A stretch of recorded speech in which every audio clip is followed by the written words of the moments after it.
Stroke എന്ന മാരകമായ അസുഖം ആർക്കെല്ലാം വരാൻ സാധ്യതയുണ്ട്? അതുപോലെ തന്നെ അതിനുള്ള കാരണങ്ങൾ എന്തെല്ലാം? നമ്മുടെ ബ്രെയിനിലേക്കുള്ള രക്തചക്രമണം പല കാരണങ്ങളാൽ തടസ്സപ്പെടുമ്പോഴാണ് സ്ട്രോക്ക് ഉണ്ടാകുന്നത്.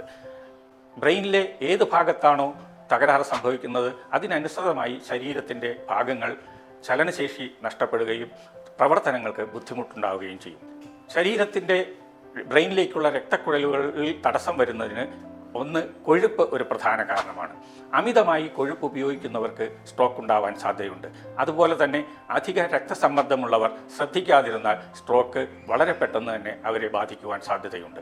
സ്ട്രോക്കിന് വളരെ ഫലപ്രദമായ ചികിത്സകൾ ആയുർവേദത്തിൽ ലഭ്യമാണ്.